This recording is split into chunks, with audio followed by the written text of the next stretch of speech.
Hello friends. तो आज हम पढ़ेंगे हमारी नेक्स्ट पीरियोडिक प्रॉपर्टीज के बारे में। वो है ionization energy. Okay, so what is the ionization energy? Ionization energy is the minimum energy required to remove the outermost electron from an isolated gaseous atom। कहते हैं कि जब भी कोई एटम हमारे पास होता है तो उस एटम के जो आउटर मोस्ट, ये एटम कौन सा है, कंडीशन क्या है, गैशियस है। गैशियस एटम से क्या करते हैं, जब हमारे पास इलेक्ट्रॉन रिलीज करने के लिए एक हमारे पास एनर्जी रिक्वायर होती है, उसी जो एनर्जी है, रिक्वायर्ड एनर्जी, उसी को हम क्या बोलते हैं, आयोनाइजेशन एनर्जी। ओके, यहाँ पे मैंने क्या कंडीशन लिखी हुई है कि एक गैशियस एटम होना चाहिए, गैशियस। ठीक है, ये आप हमेशा ही दिमाग में रखेंगे। और जब वो गैसियस एटम क्या करता है, अपने में से इलेक्ट्रॉन को क्या कर देता है, रिलीज करता है, तो वो खुद क्या बन जाता है, पॉजिटिवली चार्ज एक आयन की फॉर्म में खुद क्या बन जाता है, वो एक आयन बन जाता है। ठीक है, और साथ में क्या रिलीज करता है, दैट इज द इलेक्ट्रॉन, जिसको आप क्या बोल सकते हो, रिमूव्ड इलेक्ट्रॉन्स। ओके, अगर हम इसका ट्रेंड देखें अलोंग द पीरियड और down the group, along the period क्या है, from left to the right, तो आयनाइजेशन एनर्जी क्या होती है along the period, most of the time क्या होती है हमारे पास, इंक्रीज हो जाती है। ठीक है, क्यों इंक्रीज होती है, इसके पीछे का क्या रीज़न है, क्योंकि जब मैंने आपको पिछली वीडियो में ही क्लियर कर दिया हुआ है अबाउट द न्यूक्लियर चार्ज और the atomic size. In case अगर आपको नहीं पता चल रहा यहाँ से, तो आप मेरी पिछली वीडियो जो है वो देख सकते हो। तो क्या होता है हमारे पास, मोस्ट देखिए, ओके सॉरी जी, तो कहते हैं कि जो न्यूक्लियर चार्ज है, जब हम एक पीरियड में चलते हैं तो हमारे पास न्यूक्लियर चार्ज, मतलब ये जो पॉजिटिव चार्ज है, इसका पुल, एक attractive power toward the nucleus जो है वो भी बढ़ती जाती है। ठीक है, और दूसरा एस्पेक्ट ये है कि साइज जो है वो कम होता है। जैसे साइज, इन दोनों के बीच का साइज कम होगा तो न्यूक्लियर अट्रैक्शन ज़्यादा होगी। तो अगर इलेक्ट्रॉन इतना स्ट्रांगली अट्रैक्टेड है टुवर्ड द न्यूक्लियस, तो बहुत ज़्यादा एनर्जी चाहिए होगी इस इलेक्ट्रॉन को बाहर निकालने के लिए। तो इसलिए अलोंग द पीरियड एनर्जी क्या करती है, इंक्रीज करती जाती है। ठीक है, क्यों, क्योंकि जो इलेक्ट्रॉन है वो ज़्यादा स्ट्रांगली अट्रैक्टेड होते हैं, हेल्ड होते हैं अपनी पोजीशन में, because of the nuclear charge. जैसे जैसे हम आगे बढ़ते हैं हमारे पास न्यूक्लियर चार्ज इंक्रीज होता जाता है। Okay, is it clear? आप एक ट्रिक कैसे लर्न कर सकते हो कि जितना छोटा साइज होगा उतने ही छोटे साइज में से इलेक्ट्रॉन को निकालना टफ होगा, और जितना टफ इलेक्ट्रॉन को निकालना होगा उतना ही, मान लो हमने कोई जिद्दी पर्सन को घर से निकालना है, तो कैसे निकालेंगे, एक बहुत सी एनर्जी हमें चाहिए, उसको एक बहुत दिमाग लगाने की ज़रूरत है, बहुत एनर्जी चाहिए उसको निकालने के लिए। ठीक है, क्यों, क्योंकि उसको एक अंदर के ही किसी एक फोर्स ने अट्रैक्ट करके रखा हुआ है एक पोजीशन पे। क्लियर? अभी हम डाउन द ग्रुप देख लेते हैं, इसका क्या है। डाउन द ग्रुप ज़्यादातर जो आयनाइजेशन एनर्जी है वो डिक्रीज कर जाती है। क्यों, इसके पीछे का क्या रीज़न है कि साइज, जैसे जैसे हम डाउन द ग्रुप जाते हैं तो हमारा इसका जो एटम है उसका साइज क्या करता जाता है, इंक्रीज करता जाता है। अब आप देखिए कि अगर साइज कैसे इंक्रीज हो रहा है, इट मीन्स इनमें जो शेल है वो भी बढ़ रही है। ठीक है, साइज इंक्रीज हो रहा है, इट मीन्स शेल्स जो हैं, अगर यहाँ पे 2 शेल्स हैं, यहाँ पे 3 शेल्स लगा लो। ठीक है, इन केस यहाँ पे कितनी है, और 4 शेल्स। ठीक है, तो यहाँ पे डाउन द ग्रुप शेल और बढ़ जाएगी। तो क्या होगा कि ये शेल जो है एक शील्ड का काम कर रही है, तो यहाँ पे इलेक्ट्रॉन की जो न्यूक्लियर चार्ज कितनी पुल क्रिएट नहीं हो पा रहा, इलेक्ट्रॉन के तरफ इतना अट्रैक्शन नहीं हो पा रही, इसीलिए इस इलेक्ट्रॉन को निकलना बहुत ईजी है। तो जैसे जैसे हम नीचे जाएंगे साइज बढ़ता जाएगा, शेल्स बढ़ती जाएंगी, इलेक्ट्रॉन की न्यूक्लियर चार्ज का जो इफेक्ट है वो कम होता जाएगा, और जिसके रिजल्टिंग हमें बहुत कम एनर्जी जो है वो लगानी पड़ेगी इलेक्ट्रॉन को निकालने के लिए। इसीलिए डाउन द ग्रुप जो है ज़्यादातर आयनाइजेशन एनर्जी क्या करती है, डिक्रीज कर जाती है। Clear? Is it clear to all? ये हमारा आयनाइजेशन का कंसेप्ट था जो हम क्लियर कर रहे हैं। यहाँ से आप एक पॉइंट जो है वो दिमाग में रख सकते हो कि जितने भी मेटल्स होंगे वो पीरियोडिक टेबल में जो है वो पहले आएंगे, वो सारे के सारे उनका जो आयनाइजेशन एनर्जी है वो क्या होगा, लेस होगा। और जितने भी हमारे पास नॉन मेटल्स होंगे उनकी जो आयनाइजेशन एनर्जी है वो क्या होगी, मोर आयनाइजेशन एनर्जी होगी। आई ई यहाँ पे मैं सिंबलाइज कर रही हूँ आयनाइजेशन एनर्जी को। ओके, क्लियर, लेस और लो भी बोल सकते हो। ओके चलो अब हम नेक्स्ट करते हैं। नेक्स्ट हमारे पास आता है इलेक्ट्रॉन अफिनिटी। हम जान लेते हैं कि इलेक्ट्रॉन अफिनिटी जो है वो क्या होता है। क्या होता है? Electron affinity is the amount of energy released when an atom gains an electron. कहते कि जब भी suppose this one is an atom, ये आपका आउटर मोस्ट शेल है, तो जब भी बाहर से एटम क्या करता है, बाहर से कोई इलेक्ट्रॉन को गेन करता है, तो उसके रिजल्टिंग एक एनर्जी जो है वो क्या होती है, रिलीज होती है। उसी रिलीज एनर्जी को क्या बोलते हैं हम, इलेक्ट्रॉन अफिनिटी। क्लियर? और इन शॉर्ट यहाँ इजी वे में आप बोल सकते हो कि क्या है, tendency of an atom to accept an electron. Easy way में अगर पढ़ना है तो किसी भी एटम की क्षमता कि वो इलेक्ट्रॉन को कैसे एक्सेप्ट करता है, उसको भी आप इलेक्ट्रॉन अफिनिटी डिफाइन कर सकते हो। ओके तो हमारे पास पीरियोडिक टेबल में सबसे ज़्यादा इलेक्ट्रॉन अफिनिटी जो है वो किसकी होती है, क्लोरीन की होती है। क्यों? क्योंकि क्लोरीन के केस में most of the time chlorine की क्यों होती है, क्योंकि क्लोरीन के केस में जितने भी सपोज आउटर मोस्ट इलेक्ट्रॉन हैं वो सारे के सारे आउटर मोस्ट कितने होते हैं, 7, 3, 4, 5, 6 एंड 7। तो एक ऑक्टेट कंप्लीट करने के लिए आउटर मोस्ट शेल में 8 इलेक्ट्रॉन चाहिए, मतलब इसमें इसके पास एक इलेक्ट्रॉन की कमी है, तो इसकी ज़्यादा टेंडेंसी होती है कि ये इजीली इलेक्ट्रॉन को क्या कर लेता है, गेन कर लेता है, और रिजल्टिंग एनर्जी जो है वो ज़्यादा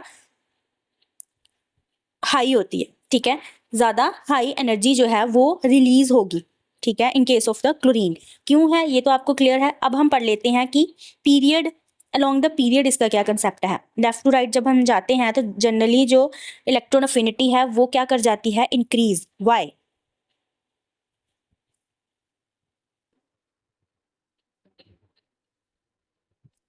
तो क्यों करती है इंक्रीज इलेक्ट्रॉन अफिनिटी, हम वो पढ़ लेते हैं। उसके पीछे क्या रीज़न है कि जितनी भी जो इलेक्ट्रॉन अफिनिटी है, इलेक्ट्रॉन अफिनिटी ये अलोंग द पीरियड क्या करती है, along the period most of the time ये इंक्रीज कर जाती है। क्या रीज़न होगा? आपको पता है अलोंग द पीरियड साइज क्या करता जाता है, डिक्रीज। साइज डिक्रीज करेगा तो ये जो न्यूक्लियस का जो न्यूक्लियर चार्ज है, इसका जो पुल है, न्यूक्लियर चार्ज बढ़ जाएगा। क्यों? क्योंकि इलेक्ट्रॉन बढ़ रहे हैं, साथ में प्रोटॉन भी बढ़ेगा। प्रोटॉन बढ़ेगा इट मीन्स न्यूक्लियर चार्ज बढ़ जाएगा। अगर इन केस न्यूक्लियर चार्ज बढ़ रहा है तो आउटर मोस्ट इलेक्ट्रॉन को ज़्यादा पुल और अट्रैक्शन मिल रही है, तो क्या होगा, इजीली बाहर से जो इलेक्ट्रॉन है वो क्या हो जाएगा, हमारे पास अट्रैक्ट हो जाएगा, गेन हो जाएगा। अगर इजीली गेन हो जाएगा तो उसके रिजल्टिंग एनर्जी भी तो ज़्यादा ही जो है, एनर्जी भी क्या होगी, लार्ज अमाउंट में रिलीज होगी। ठीक है, और इन केस इसमें क्या हो गया, बहुत से बीच में शेल आ गए हैं। शेल जो है एक हिंड्रेंस का काम कर रहे हैं, तो इसके बीच में एक अट्रैक्टिव पुल नहीं रहेगा, बाहर का इलेक्ट्रॉन को इतनी इजीली ये गेन नहीं कर पाएगा, और गेन ही नहीं करेगा तो रिजल्टिंग एनर्जी भी रिलीज नहीं होगी या कम अमाउंट में रिलीज होगी। क्लियर? अलोंग द पीरियड इसका ट्रेंड क्लियर है आपको। ओके डाउन द ग्रुप देखते हैं। डाउन द ग्रुप क्या होता है, जनरली हमारे पास जो इलेक्ट्रॉन अफिनिटी है वो डिक्रीज कर जाती है, कम हो जाती है। क्यों? क्योंकि उन्होंने क्या लिखा है, एटम बिकम लार्जर। वही रीज़न है कि जब हम डाउन द ग्रुप जाते हैं तो हमारे पास एटम बड़े होते जाते हैं। जब उनका बड़ा साइज होगा, ऑब्वियस है कि अगर हम सबसे लास्ट वाले के केस में देखें तो बहुत से शेल होंगे, तो बाहर वाले इलेक्ट्रॉन को इतना अट्रैक्टिव पुल और मिल ही नहीं रहा। न्यूक्लियर चार्ज अगर बढ़ भी रहा है तो उसका कोई बेनिफिट नहीं हो रहा। क्यों? क्योंकि बीच में एक शील्ड आ गई है, बीच में क्या आ गई है, एक शील्ड आ गई है, जिसकी वजह से क्या है, अगर जो इलेक्ट्रॉन बाहर से आएगा उसको इतना अट्रैक्टिव पुल नहीं मिलेगा, जिसकी वजह से रिजल्टिंग एनर्जी भी रिलीज नहीं होगी या लेस अमाउंट में एनर्जी रिलीज होगी। ओके तो इसी तरह से हम क्या करेंगे, डाउन द ग्रुप क्या होगा, जो हमारे पास इलेक्ट्रॉन अफिनिटी है, इलेक्ट्रॉन अफिनिटी है, इलेक्ट्रॉन अफिनिटी क्या करेगी, that is decrease. Okay decrease हो जाएगी। इसका रीजन आपको आई होप क्लियर हो चुका होगा। ओके चलो अब हम नेक्स्ट पढ़ते हैं। Next electron negativity. What do you mean by electron negativity? Okay electronegativity क्या होती है? इलेक्ट्रोनेगेटिविटी क्या होती है? Tendency of an atom to attract the shared electrons in the chemical bond toward itself. कहते हैं कि मान लो this one is the atom 1 and this one is the atom 2। ये दोनों एटम ने मिलके क्या किया? एक बॉन्ड फॉर्मेशन करके एक पूरा का पूरा मॉलिक्यूल बना दिया। जब दो एटम मिलते हैं तो वो क्या बनाते हैं? मॉलिक्यूल बनाते हैं। तो कहते हैं इस एटम ने भी अपने इलेक्ट्रॉन शेयर किया हुआ है और इस एटम ने भी अपना इलेक्ट्रॉन शेयर किया हुआ है। ये चैप्टर हम बहुत डीपली पढ़ेंगे। तो एटम अपने अपने इलेक्ट्रॉन शेयरिंग करके, जैसे हम शेयरिंग करके ही फ्रेंड्स बना पाते हैं स्कूल में, ओके, तो हम टिफिन शेयर करते हैं, पेन शेयर, पेंसिल शेयर, तो हमें एक फ्रेंडशिप बन जाती है। उसी तरह से ये भी इलेक्ट्रॉन शेयर करते हैं। तो उनमें से किस एटम की ज़्यादा टेंडेंसी होती है कि वो अपनी ओर इन इलेक्ट्रॉन को ज़्यादा क्या कर ले? अट्रैक्ट कर ले। मान लो कि जो हमारे पास बी एटम है, ये बहुत ज़िद्दी है, इसने सारे एटम जो है अपनी ओर ज़्यादा अट्रैक्ट कर लिए, ठीक है, और इसके पास जो है ये कम रह गए, ठीक है। तो उस तरह की जो टेंडेंसी होती है किसी एटम की, जो शेयरिंग में इलेक्ट्रॉन है उनको अपनी ओर अट्रैक्ट करने की टेंडेंसी, उसको ही आप क्या बोल सकते हो? Electron negativity. हमारे जो पीरियोडिक टेबल में है उसमें सबसे ज़्यादा इलेक्ट्रॉन नेगेटिविटी किसकी होती है? फ्लोरीन की। आप एक टर्म याद कर सकते हो, फोन। सारे पीरियोडिक टेबल में फ्लोरीन की, ऑक्सीजन की और नाइट्रोजन की इलेक्ट्रोनेगेटिविटी सबसे ज्यादा होती है। This one is the fluorine,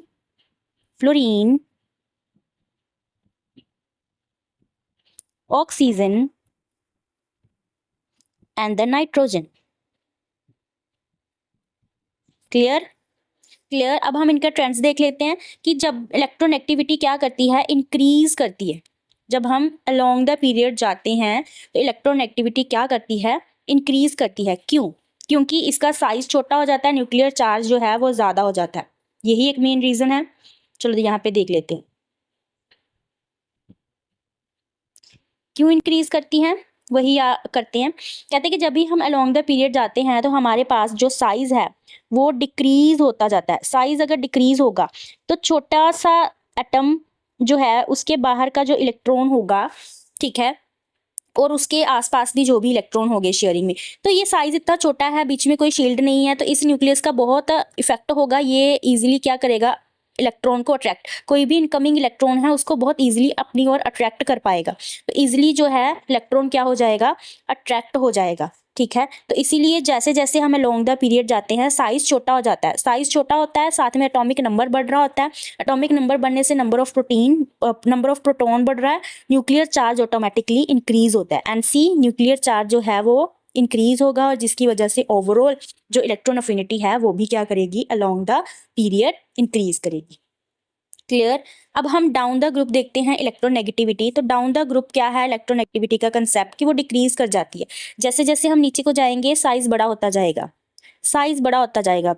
अब आप देखो कोई भी एटम है उसका साइज बड़ा कैसे होगा? क्योंकि उसकी शेल्स बढ़ रही हैं। अगर उनकी शेल्स बढ़ रही हैं, उनका साइज बड़ा हो रहा है, इट मीन्स कि जो बाहर का इलेक्ट्रॉन है, ये जो न्यूक्लियस है, इसके बीच में एक शील्ड आ रही है, एक शेल जो है एक शील्डिंग का काम कर रही है। तो क्या है कि एक अट्रैक्टिव पुल, जो न्यूक्लियर चार्ज का जो इफेक्ट है वो कम हो रहा है और बाहर से जो भी शेयरिंग में इलेक्ट्रॉन बॉन्ड पड़े हुए हैं वो इजिली जो है इधर अट्रैक्ट नहीं हो पा रहे, इस एटम की टेंडेंसी नहीं बन पाती ना। इसीलिए जैसे जैसे डाउन द ग्रुप आप जाते हो तो हमारे पास जो इलेक्ट्रोनेगेटिविटी है वो क्या कर जाती है? EN से डिनोट कर रही हूँ, वो क्या कर जाती है? डिक्रीज कर जाती है, ठीक है। Okay, clear? Is it clear to all?